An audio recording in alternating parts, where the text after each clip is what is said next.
Hello, everyone, and welcome back Fours to the up? No Cast. Oh, the Fours fours are up. Oh, goodness. Dog, Oh, goodness. even when the Pac-12 loses, it still wins, boy. You can't get rid of us. That game was Mo throwing Barney out of the bar in The Simpsons, and he the NCAA is doing this, and where's the Pac-12? Right back in your bar, folks. Fours up. Let's go Bruins, baby.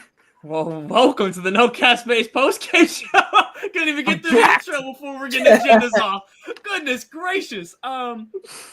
Tyler, Greer, and Andrew holding it down here for you today. Before we get into our first two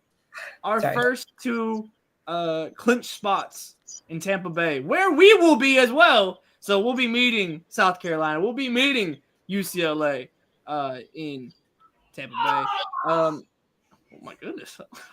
There's so much going on. That was a great. That was a great background. That's what we're on today. But before we dive into the actual analysis here, our friends at Home Field. Look, y'all. I mean, we are in the home stretch. Look, you might be at the point now where you got to regroup, right? Maybe you got to enter the transfer portal. Is there a new team that you're looking to cheer on? Or is your team making moves because the portal's starting to get active? We're already seeing some big name moves kind of starting to pop up. So get ready for either the end of this season or the beginning of next with Home Field, the No Cat Space women's basketball collection, every piece of women's basketball merch on the entire Home Field website, all curated personally by us. And use code NOCAT15 to get 15% off your first purchase.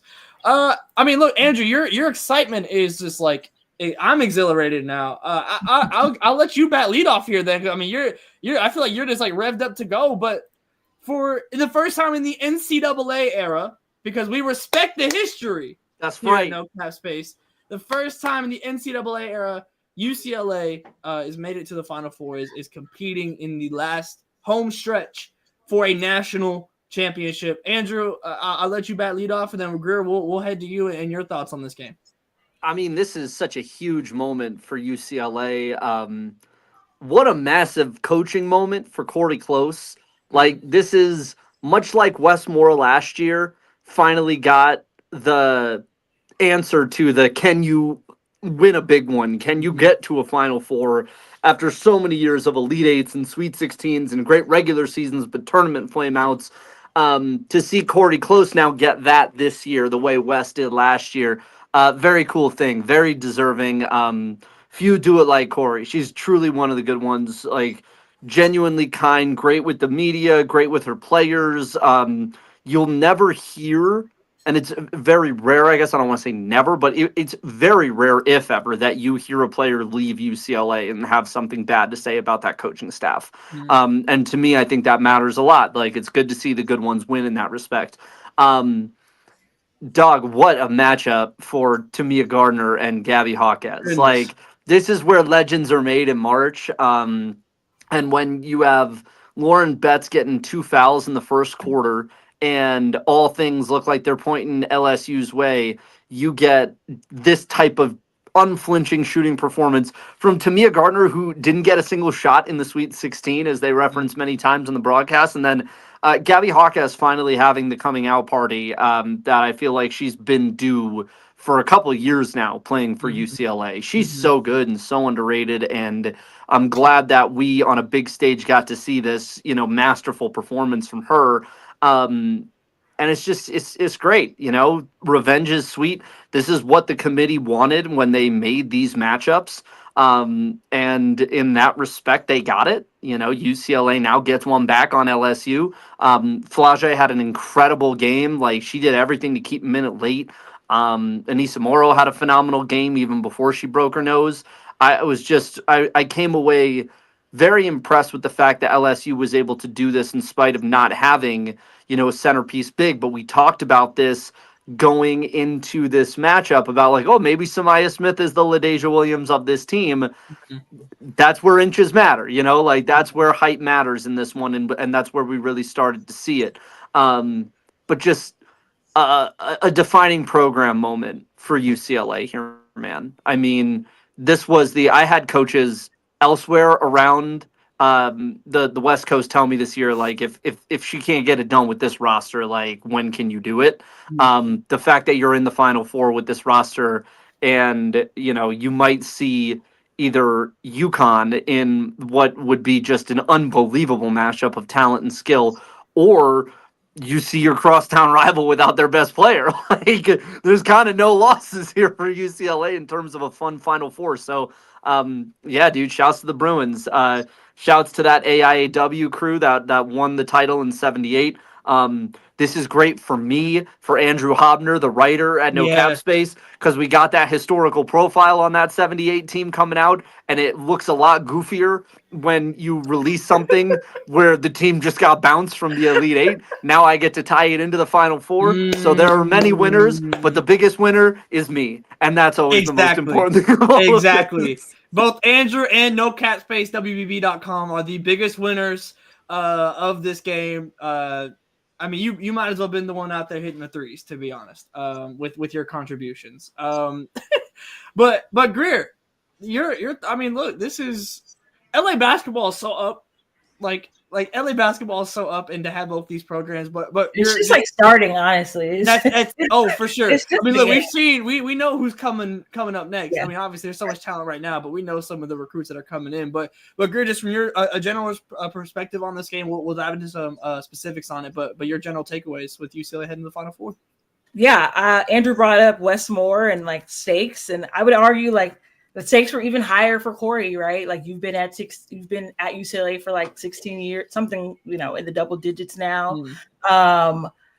You guys struck big in the portal 2 seasons in a row, 2 off seasons in a row. We're defeated by LSU last year in the Sweet 16. And so, yeah, to your point, Andrew, like if you couldn't get to Tampa with this group, like you have to be looking at we'd have questions. The dialogue would be crazy. It would be there'd be like the dialogue that's starting to percolate about Niele Ivey. Like we'd be getting that, but actually with Corey Close. Yeah, for real. I mean, then you have they are in a new conference. Open. I mean, they've always been a school that recruits all across the country, but even more so now, right? So. It could have got ugly there, you know what I mean? And LSU, shout out to them for making a run, making it interesting. Yeah, down the stretch, like Fage. I don't know what the future holds for Fage. Does she can't? She has an opportunity to enter the draft this year, and most days when I'm watching her, I think like this is a player who like is just a pro. And you have to wonder, with Morrow leaving this year as well, like, what more is there for Flage to kind of accomplish in college, frankly, so we'll see, she's already a national champion. The team is just going to be less experienced next year. That's just a fact. They have a lot of young pieces coming in that they recruited out of high school this year. They're going to get active in the portal, of course. However, the portal has hit once for them, as far as I'm concerned. Now it hit. That one hit was a big hit. As good as it possibly could have hit. Yeah, you know what I mean. But I don't know that that's happening again. You know what I'm saying? And then with the addition of Oklahoma and Texas in the conference now, it's just harder. Notably. It's just harder, And you got to figure that those teams are also going to be active in the portal as well, right? Yeah. So, so I don't know what she's going to do, but yeah, when I watch her, I feel like I'm watching a pro, and the way that she bounced back from the Sweet 16 game to the game today was incredible. And so, yeah, we are looking at like a for real hooper. And so major props to Flage. I thought Samaya Smith for, a lot of the game was great. Like Betts didn't have any kind, like it wasn't a similar performance to the one she had in the Sweet 16, right? Where she went 15-16 versus Ole Miss. It wasn't that, they really, and then obviously the early foul trouble for Betts to change the game. So I thought, LSU did about as well as it can do. Like the reality is, UCLA was the number 1 overall seed in the entire field, and they were also obviously then the number 1 seed in that quad, right? So they got the job done. They just took care of things and did what they were supposed to do. Yeah.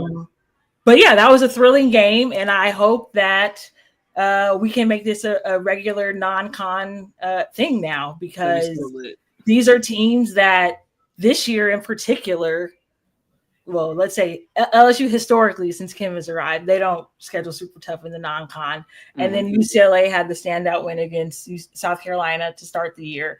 But like for the rest of the year, kind of played no one, you know? So now they have like a real back and forth with a big non-con opponent, and I would love to see it in the regular season. Yeah, that'd be incredibly fun. Before, obviously, we're going to talk more about the game, but while we're kind of here, I think this is an interesting question. In the hypothetical, is Flaugier number 2 in this draft? Yeah. Yes. Right? Like, it's 2 to Seattle, right? Like, yes, no doubt. Like, I mean, you have the motion, after we just talent. Like, I think that's a pretty open and close. Like, I think that's number 2. Yeah. After what we saw Notre Dame do here, I really think it's like dog factor. Like, I really believe that intangible at this stage of the women's game is like, that's who you need. That's what you want, because that factor just matters. Flau's got it, bro. Yeah. And Paige, and honestly, like, shouts to Paige, because she's got it too, and has shown it, a couple different times. But I think outside of Paige, Flaugier is the person that has that, like, give me the ball, I want that shot. Yeah. And that was a huge thing to watch. Even late, dude, like the lack of give up from her when you're down 6 and she's still like step back pulling from 25, 30 and just hitting them, I think the one thing that was surprising to me with Kim Mulkey was keeping Kaylin Gilbert in the game so late. And this is one of those things where we knocked on Staley for this, right? Of like short leashes with players. But this was an example of why the leash sometimes it can backfire if the leash is long, right?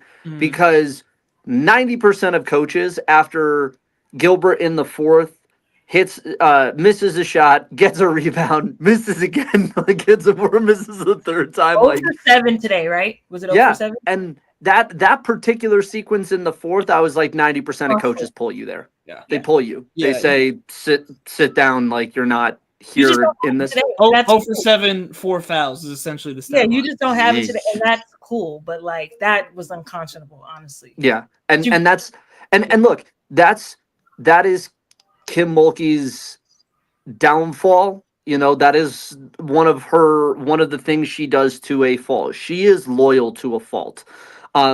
We see it play out in a variety of ways with her, like with administrations, with assistant coaches, with certain players. Like, she is loyal to a fault. She's loyal to her people to a fault at times.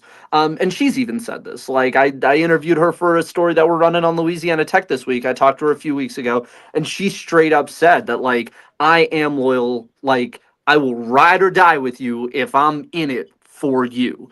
And that, I think, gives you the ability to have Kaylin Gilbert win you games against Tennessee, for instance, right? Like, to have some of these unbelievable matchups where she and the energy that she brings won you games this year in the regular season. But what that also gives you is you can't sit them if they're healthy and not playing particularly well, know? And I think that's the tough thing. I think past that, though, I don't really think that this is like a super heavy indictment on LSU as a team. I just think they weren't as talented in the front court this year as they've been in the past. I think Del Rosario not being the plus that they need her to be as a 4-5, I think that sunk them this year, because they didn't have that presence there to kind of match Morrow, who sat in this sort of like upgraded Angel Reese role a little bit.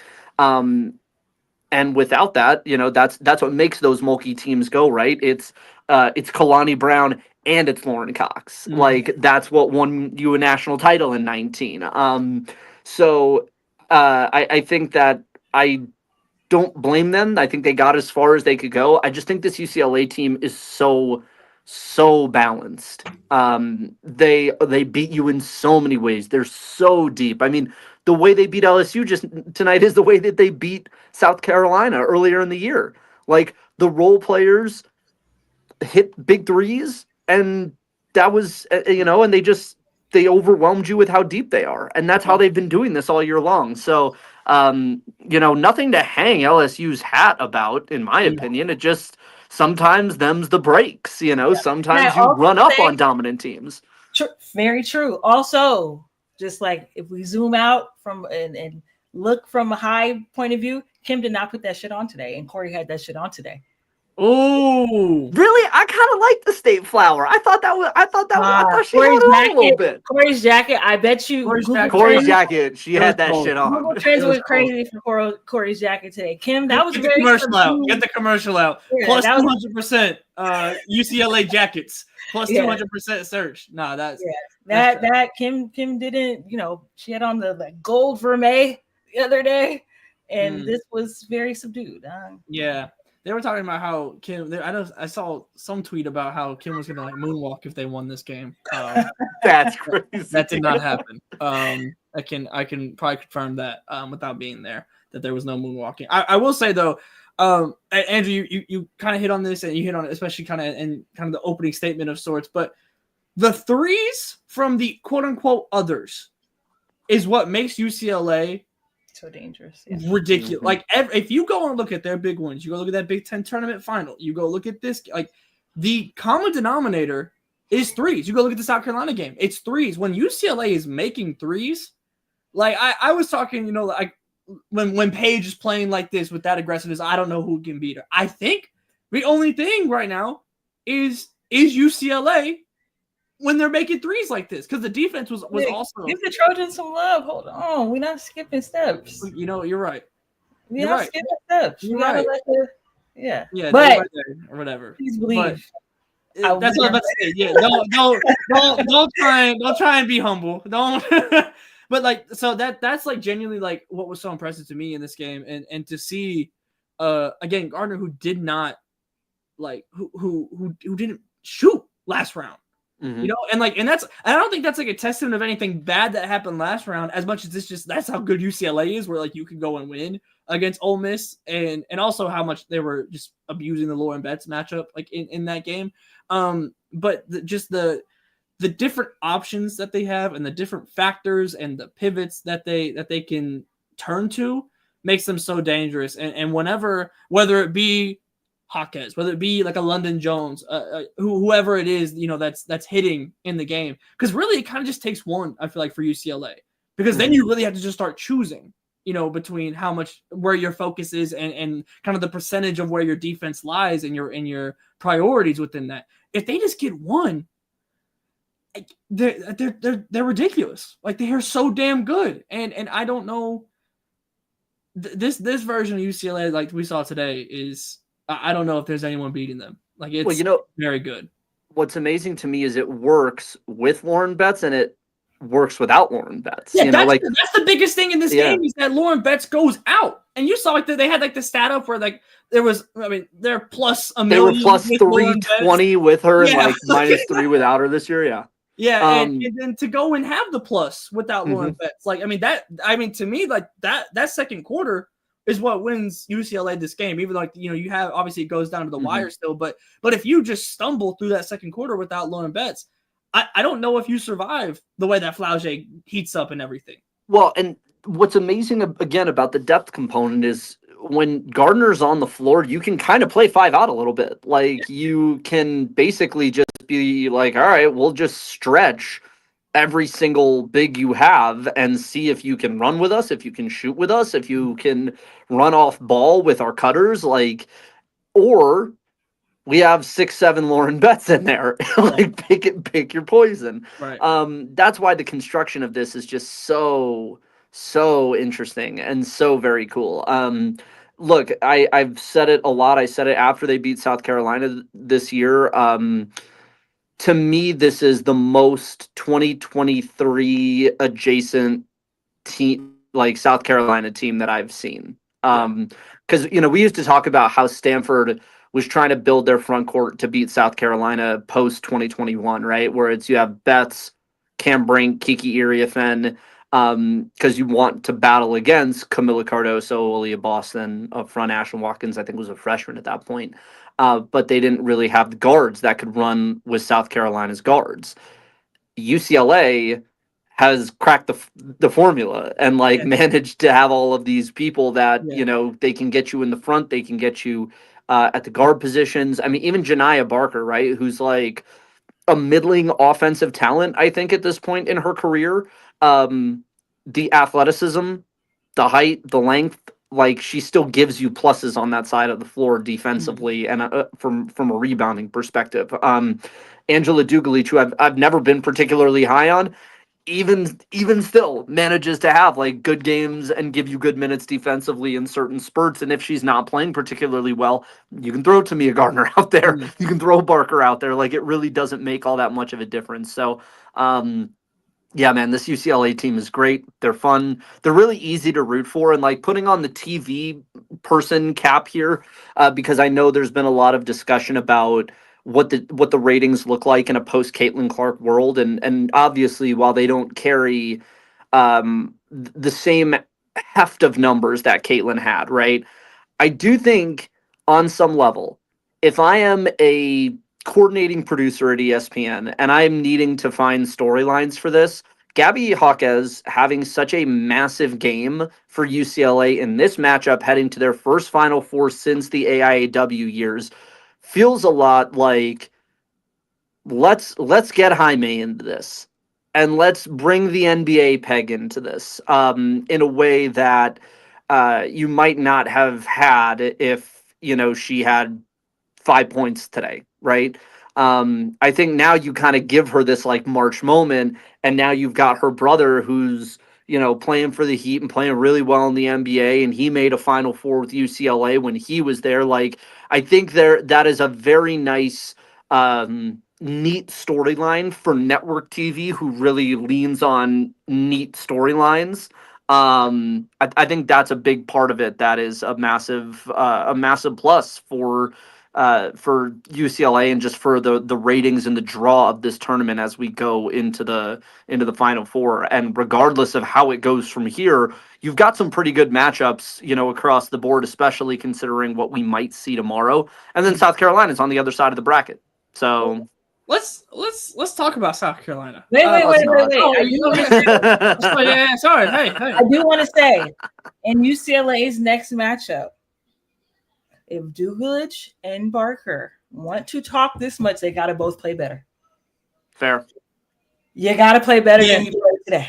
Yeah, because the way y'all was woofing. Yeah, if they were, it wasn't them that they were not the others in this game. That was wicked. That you're writing checks for your teammates. Yeah, that Gabriella Hawkins have to cash. Come on, man.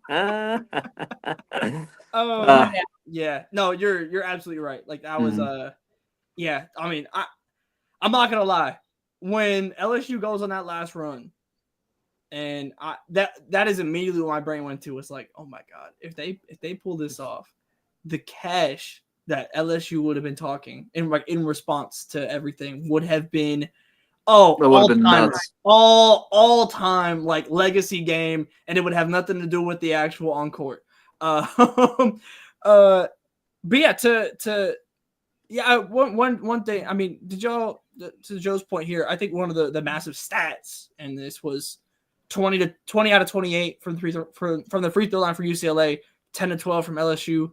Did we feel any type of way about that? I think that's just kind of. I thought the officiating just in general, it was whatever. Yeah, I don't. There was never a moment where I was oh. I mean, the one where Kiki was clearly out on her. That's true. Yes, that was the only moment where I was lock in now. Yeah, but the that free throws, but otherwise, yeah, I never was taken aback. I felt outside of the Kiki thing, that was crazy. But I think outside of that, I don't recall, ever being Look, realistically speaking, the officiating has been bad this entire tournament. It's been a problem in the women's game for a long time now. There needs to be a standardization of it, and there needs to be a difference in how we develop officials for this level. It's very bad. I think this applies. I think this applies everywhere because the officiating in Birmingham, and like we can go over to South Carolina with this. Like the officiating in Birmingham was uneven all weekend long. Like this was not an LSU UCLA issue. Like this was just across the board, man. It's just it just hasn't been good this tournament. Like Yeah. a And we lot of say these this every games have been time. super uneven. We've had like really weird, like we had that weird review with South Carolina, Maryland in the Sweet 16. Like just it's just been weird. It's just been weird this entire this entire tournament. So Yeah. anyway, let's talk South Carolina because Let's. Duke. Yeah. How do we want to start this? Because I almost want to go back, like start at the end and then go back to the first. But like, well, I'm okay with doing that if we want to. Because I'll tell you right now, my very first question is, where was Toby Fournier on the last play? How is she not on the court? Like at minimum, at minimum, how is she not on the court? Like just some of like the late game mistakes. It's truly just like the one thing. Like I think arguably South Carolina's biggest skill is that when was the last time like truly it felt like South Carolina made a massive late game mistake? Like it don't come very often. Yet every single time a team gets close to beating South Carolina in a big game, the soup starts fumbling. It's like Kevin from The Office with the chili. It's just all over the damn office floor every single time. And there was a various things that happened towards the end of this game with it. But I mean, that's immediately the first thing that sticks out in my head. Just for if you want to really start from the end, where was Toby Fournier? But Andrew, I'll let you take it from that point of starting from the end and going backwards. Where's your head at in the way that this one ended, and then we can maybe talk a little bit more general about it and what South Carolina has. Obviously they advanced to the Final Four. I don't think you needed the 3. Like I get it. I get that you want to end it there, but unless you have a Caitlin Clark level 3-point shooter, go for the 2. Go for the 2. Go to overtime. Like the way Duke plays is conducive to having more time to win possession by possession. Like you're not a spurt scoring team. You're like Ashlyn Jackson has been a good 3-point shooter in this tournament, but I guess I don't understand why they felt they just needed to send him home right there. I felt like that was a little bit of hubris. In the way of survive in advance. I mean, I get it, but I just she wasn't even trying to survive. Like I didn't like the play call. Like and to this point, that like if this is what you felt, and Tyler, I'm on my phone. Can you put Chris's quote up here Did not about think they would win? Yes, I can understand this feeling. But if you truly feel that way, you're scared of Dawn in South Carolina, which is possible, and this has always been my argument about South Carolina. Like Dawn's got that Tiger Woods day 4 flow. Like people just they just fail. Their brain short circuit when they're coaching against Dawn late. Like it's Tiger walking on Sunday at the Masters in the red shirt onto the first tee box, and all of a sudden now your drive is going into the trees. Like that's what people seem to do against this team, and I give it to South Carolina because they don't waver. I think what sucks, and this is something that's kind of bummed me out about South Carolina in the last couple of years. I don't watch South Carolina unless like they go out and win in dominant fashion. We don't see South Carolina pull wins away from people very often anymore. It feels like other teams lose it. And I as a fan, as like this is like the casual in me that just kind of watches these from an entertainment perspective. I like watching teams go out and win a game. I hate watching teams lose a game because to me it doesn't feel like there's a winner in there. It's just you held your soup and the other dropped their bowl, And I think I prefer I think every sports fan does, right? Like, I think people prefer watching Damian Lillard hit the shot over Paul George to send the Thunder home. Like, That's I Tyler. think Come on, people, Tyler, yeah, dog, I was in the building for it. That's the only reason. Only reason I said it is because I was in the building for it, and God, that's a perfect example of like. That's a perfect example of you go out and win the game. Like, it's not like someone turns the ball over or airballs a 3 and the game is over. And I think that's what I think sucks, sometimes, again, from a very casual perspective in that respect. As a ball knower, dog, like, South Carolina wins because they got the mental makeup of champions. Like, this is champion shit.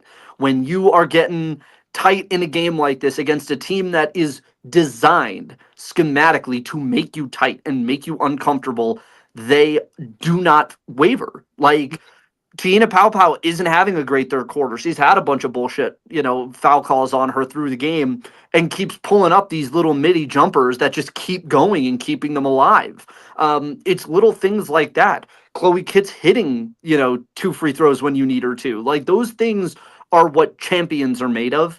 And it's why South Carolina wins. So I don't want to take away the flowers of giving flowers to South Carolina's team for that reason. But I hate the fact that, we get to watch the potential for March greatness one way or the other, and it's like it ends in an airball 3. Like, that's not fun for anybody. That's all I'm saying. Yeah, it was quite literally deflating. When it was just an airball, even if it was a miss, like a off the, like, give us a little drama, like don't let an airball there just sucks. Yeah, it just brutal. sucks. Toby Fournier played a great game too. Yeah. I do want to say she is legit. She is for real. That's a situation where I need someone to. She got to get more minutes. I saw it in the chat, and I think we talked about it in our group chat too, y'all. Like, Tenaya Latz and Duke would be a fascinating transfer because that's what they need. Yeah, that would be very, very true. I know Greer is trying to speak that one into existence. Yeah. Look, that would be. We'll see. I think Duke's biggest problem, and it has been their problem all season, as long as they can put together a defensive game plan that throws you off, right? They just have, in my mind, like 3 freaks on defense in Oluchi, Toby, and Jaden Donovan. Just like the stuff that they can do on defense is incredible, but their utter lack of discipline on offense in March, and all season, but obviously manifests in March, where you hold a South Carolina to, I don't know, what is it, maybe 35% shoot, something like that. Look who's here. All right. Listen up. Almost from Birmingham. Pulling up from Birmingham. Got boots on the ground. I'm sorry to interrupt. I just need to say the streak is still alive. They tried to bury me, but they didn't know that I was a seed. Now we out here growing and glowing and showing. It's up. Shawnee, Well, hello, friends. Are you sticking around with us, or was that just the pop in, or? My phone's at 10%, so we can see what I can contribute before then. Okay. Yeah, I've been. Well, real quick, I guess then before everything starts dying on your end, well, the ISO South Carolina's headed back to the Final Four, Shawnee. How are you feeling? What were the vibes in there? Stressful. I thought it was over. I thought that Duke had it. And it to me comes down to those last 3 possessions. The one after the timeout where they airballed the 3, that I didn't understand it. I didn't understand the play call. I didn't understand why they didn't attack the basket and try and draw a foul, because they were getting a good whistle. So that to me was really baffling. I did like Duke's strategy of taking twice as many shots as South Carolina. Just hit somebody as many times as you can before they hit you back, because it's going to hurt when they hit back. And it was working for a while. Oh, and they killed them on the glass. Killed them on the glass. 41-30. Oh. That doesn't happen to South Carolina. That does not happen. That's not normal for South Carolina to lose double digits on the rebounds. That doesn't happen. I mean, I feel like we've been saying this for 9 games now. So it kind of is. Well, and there's been a couple. Those games have been close. So, not so it's they do miss Ashlyn. So my phone's getting ready to die. I'll leave on that note. But yeah, I got some stories coming. I got some interviews. Got some stuff coming up within the hour. As soon as they hop off and can look over it, it's coming. Get your home field merch, and we'll see y'all in Tampa. We'll see y'all in Tampa. Turn it up. Turn that up. Thank you, Shawnee, for your boots on the ground report. NoCastBaseWBB.com. You can find all of Shawnee's coverage from the game today. I did want to real quick. We're gonna go backwards just a little bit, just very briefly. We did get a super chat here. So I did just want to pull this up before we got too far away from when it got sent in, because super chats get you put on the screen. Come on now, y'all. But just real quick, just to go back to UCLA very, very quickly, and we'll get back to South Carolina. What do we think about Kiki today? And look, it was only looking to pass late. Think she needs to be aggressive. Too predictable. Yes, no, we agree with this, disagree. How are we feeling? I think she made a couple drives late, and they were turnovers or like off her UCLA ball out of bounds baseline, something like that. So I thought she was trying, but the reality is like Flau'jae was also clamping. Yeah. And the way she was denying the basketball late, like that's, hey, like I'm ready to talk about the matchups on Monday night after the stuff is settled as to who they're going to be playing next week. Because, yeah, by and large, like, and it's been a question circulating around, the women's basketball Twitter this last week. Would you rather have like incredibly dynamic guards or an elite post if you had to choose? And, UCLA's guards can we leave a lot to be desired. They do. That's fair. I think that, and this is no shade to past guards that they've had, but I think I would almost rather have a guard during crunch time go pass first, because the opposite end of that is they shoot you out of a game. Yeah, when you have and given the amount of talent that they have, like I really think that it would be great to see great to see Kiki be in like a more facilitator point guard role. I mean, look, she's averaged 15 and 7 she's averaged 15 and 7 through this tournament. So like it's not like she's played bad. She's played fine. But I also agree, like that's Flau'jae in crunch time, and I think that's a bit of a different situation. Like Kiki's really good. I think elite defensive guards can cause problems for her, which, not to put cart all the way before the horse, but one of the things about South Carolina that I think saves them, man, and we've talked about it all year about what the best portion of this offense is for South Carolina and like where they get the points. But dude, Raven and Bree play unbelievable perimeter defense. Like, and even against players that are as athletic as they are. Like, I think that was the thing with Duke today that was so stunning. Like watching Oluchi outrun Mylesia Fulwiley on the break in the third quarter was crazy. I was like, I don't think I've ever seen anyone not get the chase down by late just because they themselves are that fast. The speed component of what South Carolina is able to do defensively to hold guards is something that, you kind of look ahead and go, all right, if they come back again, UCLA and South Carolina, how much differently are they matching each other up at the guard spot? And again, I think in that situation, I don't want Kiki throwing up shit. Like, I would rather her be the facilitator than the person that gets clamped or gets forced into turnovers that can end up being points on the other end that lose you a game like that. And I think some of that is what happened to Duke today. And I think with UCLA, it's nice to just kind of see them it's nice to see their versatility kind of just balance itself out. They beat you from everywhere, and that's how college teams win, is they can beat you at any place at all times. So that was that's I'm with you. I would much rather you, especially when your shooters are hitting, play facilitator, like especially in that moment. But thank you for the super chat. And this where'd they go? This feels like a threat. Oh, I can pay to make you guys show my comments. It's game over. Molly, that feels like a threat. Reasonably speaking. Yeah. You got a question. Yeah, we could do that. But to pivot back to South Carolina Duke, I'll tell you the thing that I wanted to bring up: 2 double-figure scores in this game for South Carolina, and that's Chloe Kitts, and that's and more of like what I really like, Sanaya Fagan. The steps, Sania Fagan.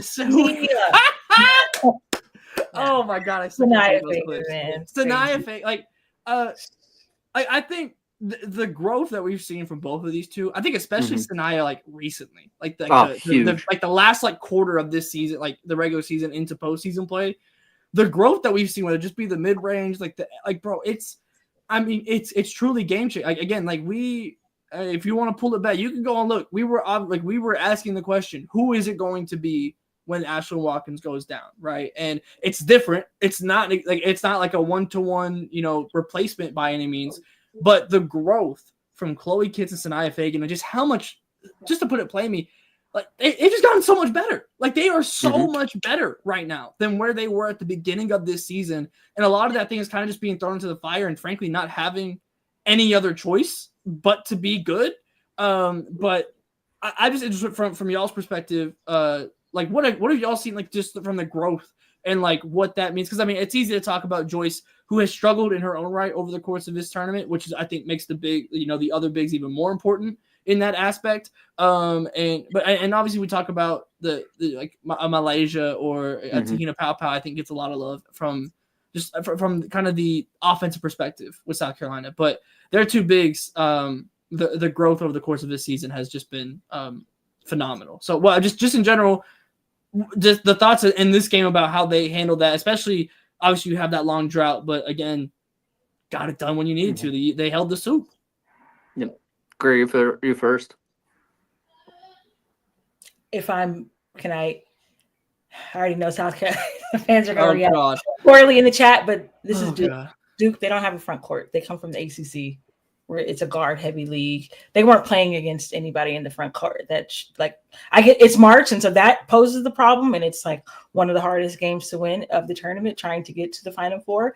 But like to keep it they weren't facing Betts, they weren't facing a Sedona, they weren't facing a Kiki Griffin, they weren't facing a Janet Alfie.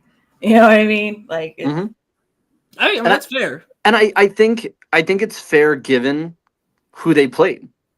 Indiana, no centerpiece big. Maryland, no centerpiece big. Duke, no centerpiece big. Like I think that's a very reasonable critique to have, especially since we're going to get back into it. Come Final Four time and national championship time eventually. The counterpoint that I would have to that is watching her in the SEC tournament, getting it back in blood against like the Reagan Beerses of the world and against a Taylor Jones at Texas and Kyla Oldeker and some of those other players. And I think, look, I think it was still reasonable and still is reasonable to have had questions about how losing Ashlyn Watkins changes the complexion of this front court, because I think beyond the rim protection, we talked about it in our subscriber chat on nocapspacewbb.com. If you want to go to a place to get the real tea and the real conversation, sign up for a free trial or get a paid subscription, get in the chat with all the friends. And we got one of our longtime subscribers in there. Bays mentioned it's not so much the rim protection as much as it is the rebounding component, which showed itself today. But also, I think there's not as much of a fear of driving inside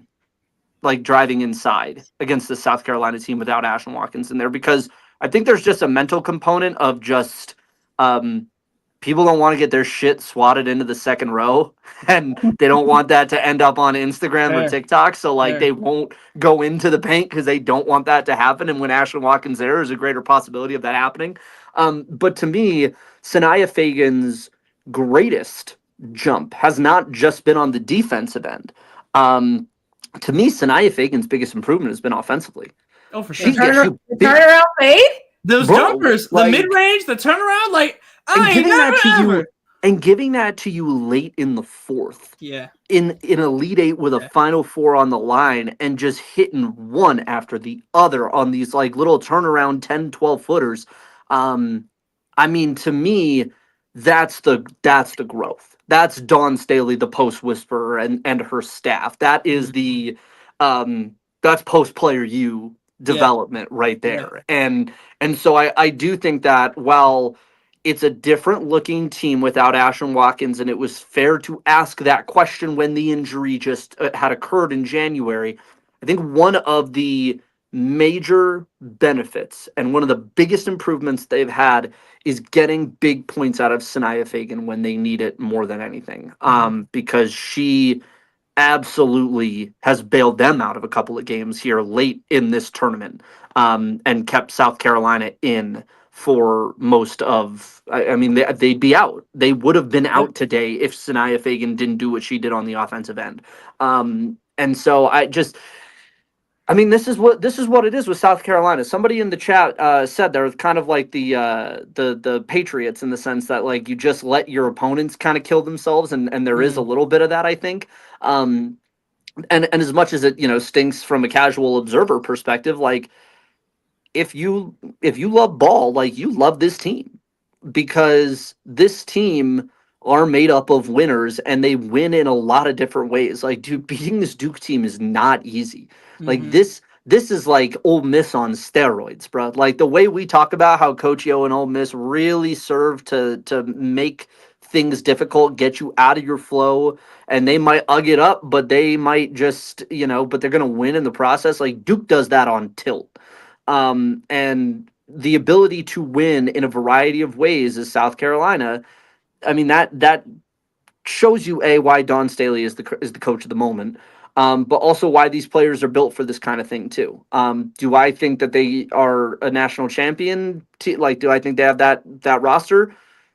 No, but I've also been proven wrong over and over by this team. So, like, I don't think you need to bat 1,000 as an analyst to be right about this stuff. It's sports, variance happens, right? Like, we do this thing where, like, nobody wants to, get freezing cold taked, but, like, I don't care. It's a fucking Twitter account. Like, like, who gives a shit? So, I don't know if South Carolina has the goods to get through whoever wins Texas TCU, or whoever gets, to get through whoever ends up on the other side of the bracket, but they very well could, because mental makeup and veteran leadership are such important parts of winning this. And that's why they are such a dominant program, and have been for such a long time and a long while here. So just kudos to them. I know Kara Lawson's sick, by the way, bro. Oh, I mean, to her. there's something there's something to this, because, like, Shawnee has talked before about how, I think the last time Duke and SC played at CLA, like, somebody asked Kara Lawson about Dawn, and they were like, yeah, we don't really have a relationship like that. And I do wonder if, there is this discussion right now happening where I think Dawn Staley is kind of getting the C. Vivian Stringer treatment a little bit, where she is kind of like this. She's the standard bearer coach for Black women in women's basketball, and rightfully so. Like, she is the coach that I think everyone points to the success and the breaking of paradigms and shifting the way that we think about coaches and players that become coaches, etc. But I'd imagine there's, like, a grouping of them, a Kara Lawson, a Niele Ivey, who are, like, in a similar age range as Dawn, that, like, feel that probably like feel a little weird about kind of getting sunned by someone who's, like, the same age as them. Because, dude, I don't know if you guys peeped it, like, Kara, like, game. No, it was so fast. It was so fast. I was like, damn, she's pissed that she lost this. If you blink, you missed it. It happened so fast. Come on, we are official DAP watchers over here. Big body language doctors, baby. Come on now. Drew's a professional lip reader. But also, yes, to your point, like, these are, Kara's a gold medalist, an Olympic gold medalist. Niele, a former WNBA player, and, like, kind of finally got her shine this week with the Essence cover kind of thing, right? But yeah, you do have to wonder, like, I also think it's lazy journalism, if we can just big up one, that she's everybody else is under her umbrella. Yeah, like it creates this hierarchy, Yeah. But yeah, like, these are also women who have dedicated their lives to the game of basketball and certainly deserve their own moment in the spotlight. However, Donna's going to her 5th straight Final Four. Until you beat her. Yeah, like, until you do that. Until you beat her, until you dethrone. Yeah, like, I don't disagree with that at all. Like, you are a son or daughter until you make the move. You know what I mean? Like, about it, you know, it's no, But I know, but like, it seemed to me personally, it seemed to me that Kara in particular wanted this one, like bad. I mean, I think Andrew was like that. That's like this. I mean, for South Carolina standards, so like this is a quote unquote down year. Like, and again, the standards are so damn high that being the second, overall number 1 seed is a quote unquote down year. And like, this is in the lead up to this game. This is the most quote unquote beatable that South Carolina has looked with the Indiana game, with the Maryland game. And you're right there down to the very last possession and it ends on an air ball. Bro, I would be tough. Yeah. Oh, I'd be incredibly sick. I mean, going forward for Duke as a program, like, I mean, they have to get more discipline on offense. They need. I am very interested. They also need to play their best players more minutes. Yes, there's a number of things. There's several things. But honestly, how much time you got? I'm ready to run that. No, honestly, I'm here for a Greer ISO. Can we do the Greer ISO on Duke real quick? It was just like we've seen them play on national TV so many times this year. And it was like, yes, they could be there kind of at the end of the games, but nobody is saying, ooh, Duke's playing later. I got to get my popcorn ready. Nobody's saying that. Nobody is saying that, right? And like, I just think like where they are in the ACC, Duke, the school, they get good. They're always in the top 5, 10s of players, right? Who, when they do the, these are my 5 offers, 10 offers, or whatever, right? They're consistently in that group of elite schools and programs who kids get to, take a look at. And they've landed a couple, having landed a couple. And I'm just ready to see more poise and discipline on offense because this season it got nasty quite a few times on national television at that. So that UNC, like, come on. I'm telling you, I don't want to watch those 2 teams. Bro, 3 times we got that shit too. I don't ever want to see like the fact that and realistically Duke UNC on the women's side is not the same as Duke UNC on the men's side at all. But the fact that I don't want to watch a Duke UNC game with 2 top 10 teams, like 2 top high seeded teams in March Madness, come on, bro.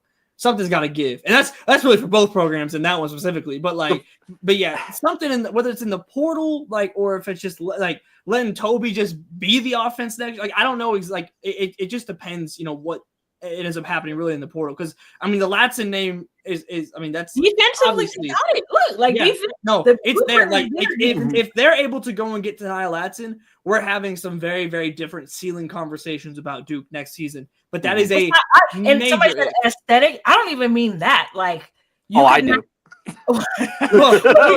we don't not mean that. That's just not all we mean. But what is the system? Like, what is the right? Like, if you're gonna feed let's do that. If you're gonna be a 3-point shooting like that, what?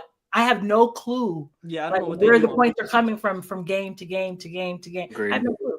Yeah, no, it's to me, it's like, and the example that I use, having come from college football world, is like those old SEC LSU Bama games that were like 9-6. But the problem with football versus basketball is football.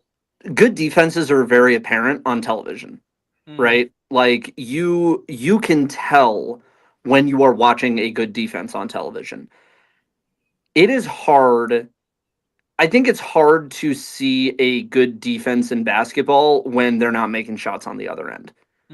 Like that's I think the thing that's always difficult is like if I'm watching a team really kill you defensively, like I expect to see some shots on the other end or a team that can, hit big shots when is needed. And I think the thing that sucks with Duke is like it gives, and like I say this as someone who's covered a lot of high school girls basketball, like in my local TV days. It gives like the quarterfinal of like a state high school tournament where you're just like, I mean, they're doing some defense here. but like some people got put ball in the hoop. Like it's 39-33, and it's like the end of the third quarter. Like we gotta wake up and do a little something here. Yeah. And I think that's like the thing that kind of concerns me about how Duke plays. Is it just it doesn't always have to be an aesthetic thing. But like it also kind of does in today's world. Yeah. And I will say this: can we put up the Dawn Staley Bear Bryant thing? I do not think Dawn Staley is the Bear Bryant of women's basketball. However, I have been on the record multiple times saying Dawn Staley is the Kirby Smart of women's basketball, because you can't find anybody in this sport who is better at making their team believe that nobody thought they would be here, when in fact everybody thought they would be here. So They shouts all to Dawn got Staley, Chargers. bro. They all got Chargers in the garage. Oh, every last one. Not the please. Nah, there's much more responsible driving being done in Columbia Yeah, than there is in 1000%. Athens. Absolutely. But that's not a high bar to clear either. Yes. Yeah. No. 100%. Well, to wrap this up here, obviously we are going to be live again tomorrow as well, following the Elite Eight games, where we find out the last two participants in the Final Four in Tampa, where we will be at. So I just want to do a quick hit, very, very quick previews on each, because we'll start off with the Battle of Texas happening in Birmingham, TCU and Texas. Look, Real man, Confederate shit. Yeah. come on, bro. Shit's getting wicked. Shit's getting wicked. Shit's Yeah. getting wicked. I don't No like it. cap. This is wild, bro. I Not no caps march to the sea. This is I don't insane. like it. I don't like it at all. But let me tell you something. Can I be completely honest? And look, it's no secret who I root for when I heard the Patriots comparison, right? Mm-hmm. I heard Patriots, and I thought, oh my God, can Haley Van Lith be Nick Foles? Nick. That is the very first thing that came to my mind. Now, it's not no prediction or anything, but I'm just telling you, just being transparent, just speaking from my heart with this Eagles logo on top of it. That was the very first thing that came to my mind was, oh my God, could she? You know, like that was the very first thing. But first, they got to get past Texas, and that is certainly not a direct and easy task. Greer, I'll start with you. Just again, something to watch, something you're excited to see, just anything general. We'll just be quick hits as we wrap up here. I believe I had TCU beating Texas in my bracket.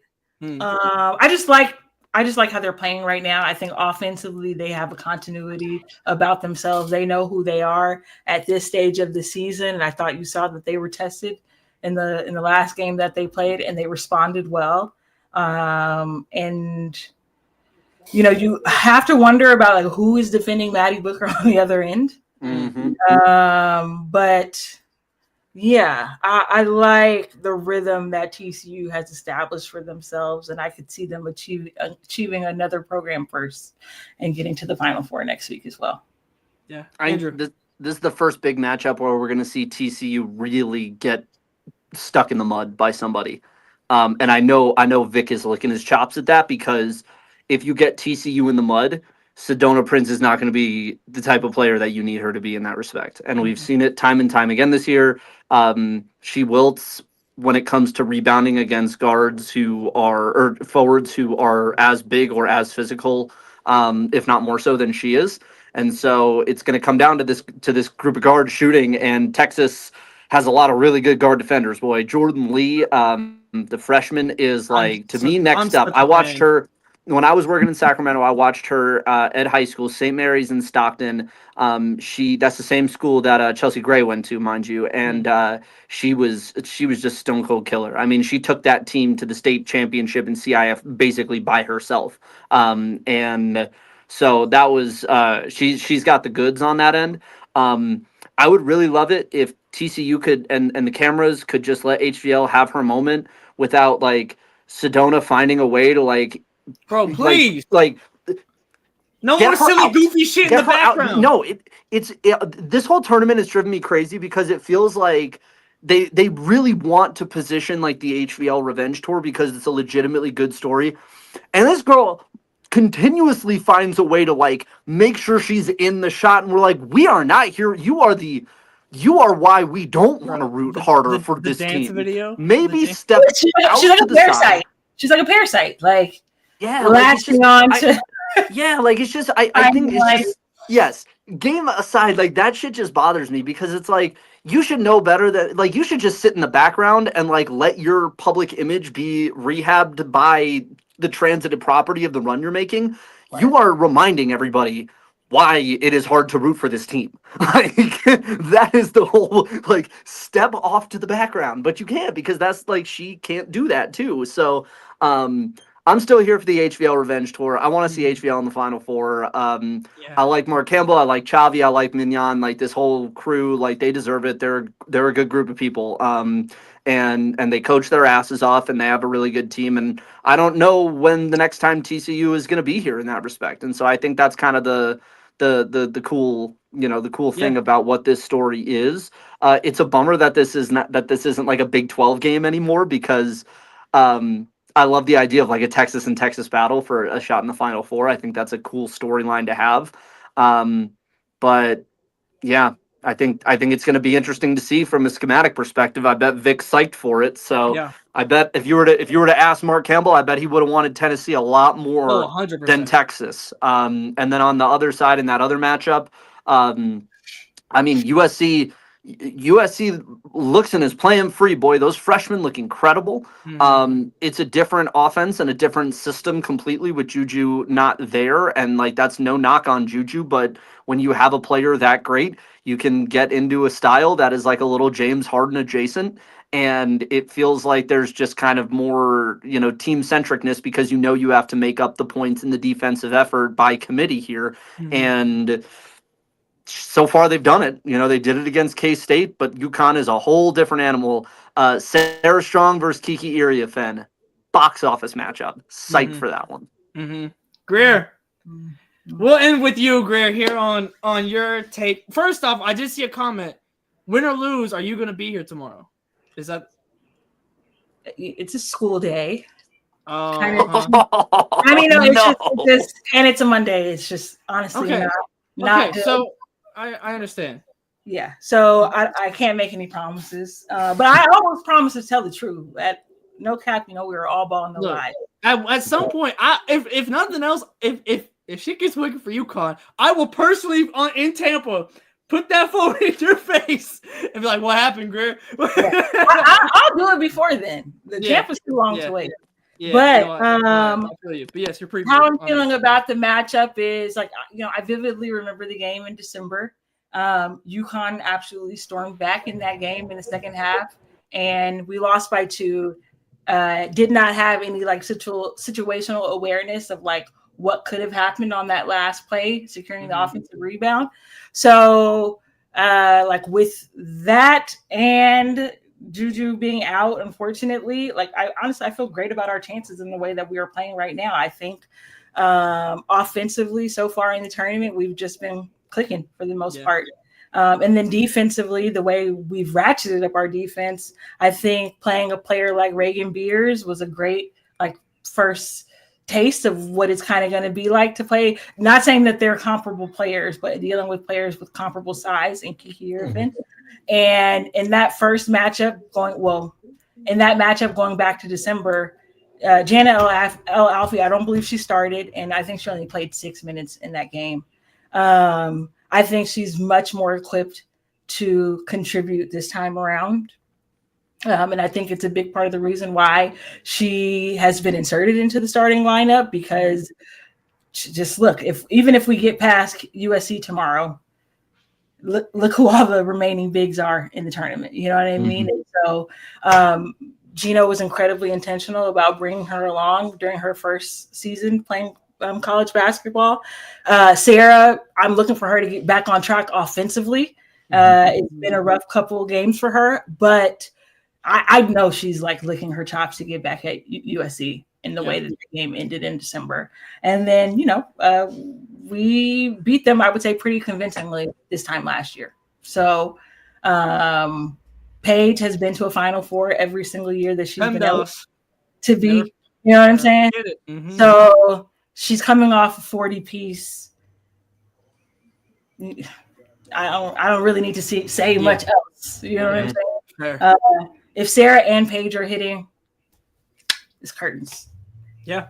I mean, that's all fair. We'll have to see. It's gonna be We'll a have to see game. how it goes. TCU in Texas is up first tomorrow, and then it's UConn USC, and we will be live immediately following that game, that UConn USC game. So make sure you are subscribed here on the YouTube, and so you are able to be notified every time we go live. Again, look, we've been live every single day of games in this tournament. We have been on the grind with content dropping on the website as well. So if you're only getting one or the other, you're missing out, right? So make sure you're tapped in on the website as well. We'll be live tomorrow night. And then, folks, it's time to head to Florida, to Tampa, because, look, man, no Cash Space's ticket to Final Four has been booked, okay? It's been booked. So Keep your receipts. We'll be there. Safe travels. We will be there, so make sure you're tapped in here and across the board, socials, everything. And, of course, go check out our friends at Home Field. All the links in the description below. And, folks, we will see y'all tomorrow.